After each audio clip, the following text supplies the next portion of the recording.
कल्पनाओं की कहानियाँ जिंदगी के पन्नों पर, क्योंकि मैं कहानी हूँ।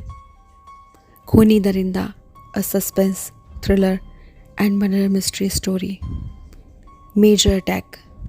अब मेजर साहब बहुत शालीनता से पंडित जिनकी बात सुनते हैं और कहते हैं कि इस बारे में बाद में बताऊंगा, अब मेजर बलवंत हनुमान जी की विशालकाय मूर्ति के सामने जा खड़े होते हैं। यह हनुमान जी की विशाल मूर्ति संगमरमर की एक विशाल चट्टान को तराशकर बनाई गई है। मुझे लगता है कि मूर्ति की सजावट किसी ऐसे सुनहरे रंग के मटेरियल से की गई है जो सदियां बीत जाने के बाद भी उसी तरह की दमकती है। पिछले दिन उसी मूर्ति से आग की तेज लपलपाती लपटें निकली थी, फिर भी मूर्ति की चमक में कोई अंतर नहीं आया। मेजर बलवंत सुर्ख पत्थरों से बनी दीवारों में जड़ी विशाल हनुमान जी की संगमरमर की उस मूर्ति को बड़े ध्यान से देखने लगे और अचानक से पुजारी से पूछते हैं, पुजारी जी, इस मूर्ति के पीछे क्या है जिस पर ये मूर्ति जड़ी हुई है? पुजारी जी ने भी बड़ी शालीनता से कहा, इस दीवार के पीछे मंदिर की परिक्रमा करने के लिए एक बड़ा गलियारा बना हुआ है। अब मेजर बलवंत इंस्पेक्टर तिवारी का नाम लेते हुए कहते हैं, चलिए हम लोग भी उस गलियारे में चले। लेकिन वो अभी कुछ कदम ही चले थे कि अचानक से रुक गए। उन्होंने पुजारी जी की ओर मुड़ते हुए पूछा, पुजारी जी, क्या मंदिर के गलियारों की दीवारें भी इतनी ऊंची हैं जितने मंदिर के अगले हिस्सों की हैं? पंडित जी ने भी बड़ी विनम्र भाव से जवाब दिया, जी नहीं, मंदिर की परिक्रमा के लिए जो गलियारा बनाया गया है वो तो सुरंग जैसा है। उसकी दीवारों की ऊंचाई 8 फीट से ज़्यादा नहीं है और गलियारे की चौड़ाई भी बहुत कम है। उसमें ज़्यादा से ज़्यादा सिर्फ 3 लोग एक ही साथ चलकर परिक्रमा कर सकते हैं। अब मेजर बलवंत अपनी तहकीकात आगे बढ़ाते हुए कहते हैं, खैर मुझे ये बताइए कि मंदिर की छत पर जाने के लिए सीढ़ियाँ तो होंगी? पंडित जी मेजर की बात का जवाब देते हुए कहते हैं, जी बिल्कुल है, लेकिन जीने का दरवाज़ा बहुत दिनों से बंद पड़ा है, ताले में जंग लग गया है, क्योंकि साल में सिर्फ रामनवमी पर ही पूरी मंदिर की सफाई की जाती है। अच्छा ठीक है, मेजर ने पंडित की बात सुनते हुए कहा और पूछा कि वैसे तो सीढ़ियाँ है किधर? पंडित अपने साथ चलने का इशारा करते हुए कहता है कि ऊपर जाने वाली सीढ़ियाँ ऐसे नहीं मिलेंगी, आप लोग मेरे साथ आइए। पुजारी जी के छोटे भाई ने कहा और फिर सभी के सभी उनके साथ वहाँ चल पड़े। अब इंस्पेक्टर तिवारी और मेजर दोनों ही छोटे पंडित के पीछे पीछे चल दिए, पर साथ में कुछ लोग और चलने लगे। लेकिन तभी पंडित जी ने उन्हें रोक दिया। अब छोटा पंडित दोनों को अपने साथ लेकर वहाँ से चल दिया और सीधे महादेव वाले मंदिर में पहुँचा। मंदिर बिल्कुल चौकोर बना हुआ था, जिसके फर्श पर बीचों बीच संगमरमर की अष्टकोण जललहरी बनी हुई थी और उसके बीचों बीच भगवान शिव चतुर्मुखी मूर्ति स्थापित थी। लेकिन चोरों ने इस मूर्ति को नहीं छुआ। अब छोटे पंडित ने मंदिर की दीवार में बने एक अलमारी का पट खोला। ये अलमारी एक आम अलमारी जैसी दिखाई दे रही थी। उसके अंदर सिर्फ 3 खाने बने थे, लेकिन उसकी गहराई आम अलमारियों से कहीं अधिक थी। उसकी गहराई लगभग 3 फीट से कम तो नहीं होगी। अब छोटे पंडित ने अलमारी के निचले हिस्से से निचले खाने के बीचों बीच लगे गोल कंडे को पकड़कर ऊपर की ओर खींचा तो सुर्ख पत्थर की एक पट्टियाँ निचले भाग से अलग होकर ऊपर उठाई। आप में से किसी के पास माचिस या लाइटर है? छोटा पंडित आगे बढ़ने से पहले कहता है। मेजर बलवंत एक भारी आवाज़ में कहते हैं, जी हाँ मेरे पास है, और अपनी पैंट की जेब से लाइटर निकाल कर छोटे पंडित को दे देते हैं। अब छोटे पंडित मजाक करते हुए कहते हैं, आप लोग सब अपने साथ रिवॉल्वर भी निकाल लीजिए, क्योंकि कभी कभी इन सीढ़ियों पर महादेव जी के भुजंगों के दर्शन भी हो जाते हैं। पंडित जी के इतना कहते ही साथ मेजर बलवंत और इंस्पेक्टर तिवारी ने अपना अपना रिवॉल्वर निकाल लिया। अब पंडित जी हटी हुई पत्थर की पेटियां से बने खाली स्थान में उतर गए और मेजर बलवंत और इंस्पेक्टर तिवारी भी उनके पीछे पीछे उसी खाली जगह में उतर गए। अब उन्होंने देखा कि वो साफ सुथरी सीढ़ियाँ पर खड़े थे जो नीचे की तरफ जा रही थी। सीढ़ियों में हवा भी आ रही थी और हल्की हल्की रोशनी भी आ रही थी, लेकिन दीवारों में कहीं हवा और रोशनी आने की कोई जगह नहीं दिखाई दे रही थी। लगभग 18 सीढ़ियाँ उतरने के बाद एक सपाट जगह पहुंच गए थे। ये लगभग 14 से 15 फीट चौड़ा चौकोर और फ्लैट जगह थी। अब सीढ़ियों के ठीक सामने वाली दीवार में भी सीढ़ियाँ बनी हुई थी, लेकिन नीचे की ओर का आकार ऊपर की ओर जा रही थी। अब वो तीनों सीढ़ियों पर चढ़ते हुए मंदिर की छत पर पहुंच गए। अब मेजर बलवंत ने मंदिर की छत पर खड़े होकर चारों ओर अपनी नज़र दौड़ाई। मंदिर के पीछे थोड़ी ही दूरी पर हरे भरे पेड़ों से लदी हुई एक बगिया थी, जिसके बीच से निकलती हुई नदी साफ साफ दिखाई दे रही थी। वो हरी भरी बगिया मंदिर के तीनों ओर से घिरी हुई थी। मंदिर के ठीक सामने दूर तक फैली नवनिर्मित जोरबाग कॉलोनी, जो पुराने जर्जर मकानों को तोड़कर दोबारा बसाई गई थी।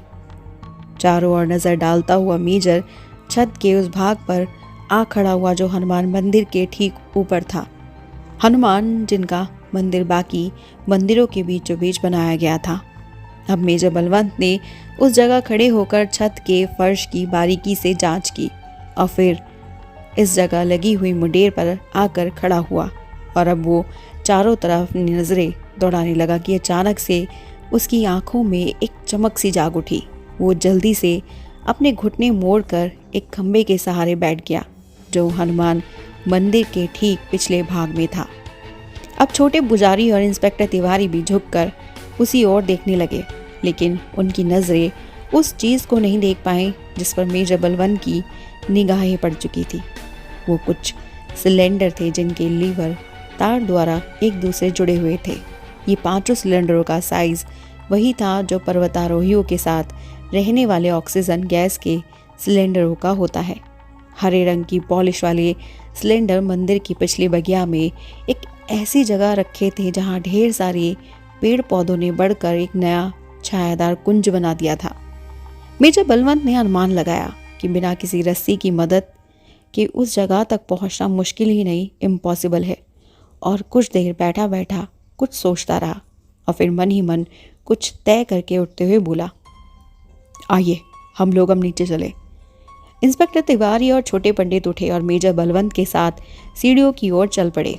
मेजर बलवंत की कार जब उस मंदिर की एंट्री से बाहर निकलकर सड़क पर पहुंची तो अपने ख्यालों में इतना डूबे थे कि उन्हें कार की स्पीड का भी ध्यान नहीं रहा। उनकी कार फर्स्ट गियर में ही सड़क पर धीरे धीरे सरक रही थी। मेजर बलवंत की कार इतनी स्लो स्पीड देखकर इंस्पेक्टर तिवारी सोचने लगे कि शायद उनकी कार में कोई खराबी आ गई है, और अब जल्दी से अपनी जीप की स्पीड बढ़ाकर मेजर बलवंत की कार के पास पहुंच गया। अब ऊंची और तेज आवाज में बोलता है, मेजर क्या बात है? क्या आपकी कार में कोई खराबी आ गई है क्या?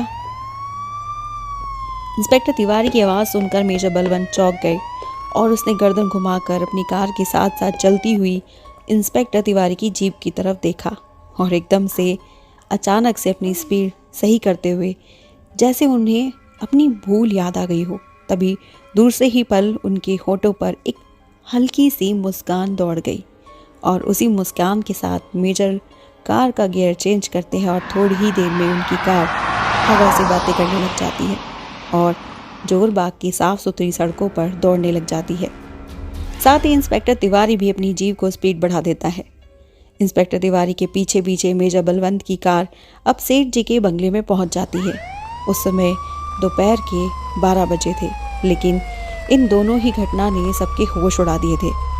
अब उस विशाल बंगले में ऐसा सन्नाटा छाया हुआ था जैसे कोई जिंदा इंसान रहता ही नहीं हो।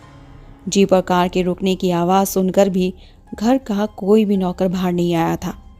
न जाने क्यों मेजर बलवंत को ये सन्नाटा बहुत ही मिस्टीरियस लग रहा था। उसने कुछ सोचते हुए कहा, इंस्पेक्टर मुझे उस जगह ले चलो जहाँ से वो भगवान राम की मूर्ति चोरी हुई है।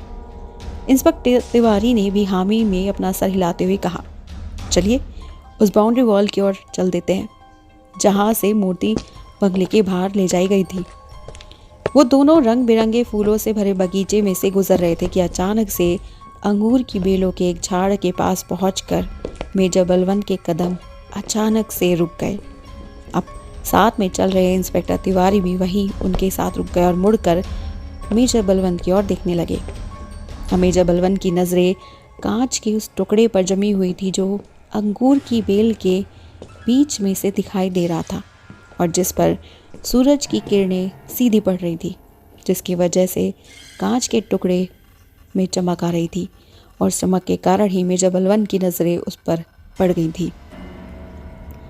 अब उन्होंने आगे बढ़कर दोनों हाथों से बेल हटाकर देखा तो बेल के बीचों बीच एक गोलाकार आईना पड़ा हुआ था, ठीक वैसा ही जैसा आम तौर पर औरतें रास्ते में या कहीं जाते समय अपना मेकअप करने या अपने आप को देखने के लिए पर्स में रखती है। उसने उस आईने को उठा लिया और घूमकर अंगूरों की बेल के झाड़ के ऊपर चला गया। उस झाड़ के बीच इतनी जगह थी कि 4-5 आदमी बड़े आराम से वहाँ लेट सकते थे। अब मेजर बलवंत अपने घुटने टेक कर बैठ गया। उसने अंगूर की बेलों की जड़ों में सिगरेट के टुकड़े पड़े देखे। सिगरेटों के वो टुकड़े कारों किनारों पर बिखरे हुए थे। इससे स्पष्ट था कि एक से ज़्यादा आदमी यहाँ बैठे सिगरेट पी रहे थे। तभी इंस्पेक्टर तिवारी उन सिगरेट के टुकड़ों को हाथ में लेकर देखता और कहता है, यही सेम ब्रांड। हाँ, यही सेम ब्रांड की सिगरेट के टुकड़े अंदर मंदिर के पास भी पड़े हुए मिले थे। इसका मतलब ये कि वो लोग एक पूरा ग्रोह है जो साथ में प्लानिंग करने के बाद यहाँ आया था। अब मेजर इंस्पेक्टर तिवारी की बातों की हामी भरते हुए आगे बढ़ते हैं और फिर वो उस गोल आईने को ध्यान से देखते हैं। आईने के पिछले हिस्से में गत्ते या टीन की वजह से एक बहुत ही खूबसूरत चमड़ा लगा हुआ था। चमड़े का रंग ब्राउन था और उन पर सुनहरे रंग से कुछ लेटर्स लिखे हुए थे, लेकिन शायद हाथों की रगड़ से उनकी सुनहरी रंगत फीकी पड़ गई थी, इसलिए वो लेटर्स भी साफ साफ दिखाई नहीं दे रहे थे। अब मेजर बलवंत ने उस आईने को अपनी नाक लगाकर सूंघा कि उस आईने से कहीं किसी विदेशी सेंट की खुशबू तो नहीं आ रही है।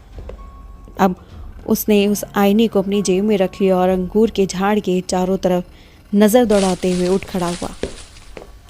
अब दोनों फिर से उसी बाउंड्री वॉल के पास आ खड़े हुए जहाँ से वो सोने की मूर्ति को बाहर ले जाया गया था। तभी इंस्पेक्टर तिवारी ने बाउंड्री वॉल के नीचे कुचली हुई बेलें, मुरझाए और टूटे हुए फूलों की ओर इशारा किया। अब क्या राज है इन दोनों ही चोरी के पीछे? क्या खुद सेठ इन सबके पीछे इन्वॉल्व है या फिर कुछ ऐसा है जो आने वाले टाइम में एक और बड़ा धमाका करने वाला है? क्या मेजर और इंस्पेक्टर इन कड़ियों को जोड़ पाएंगे? क्या वो इन सब का पता लगा पाएंगे? जानने के लिए जुड़े रहेगा इस कहानी के अंत तक। खूनी दरिंदा, a murder mystery, suspense and thriller story.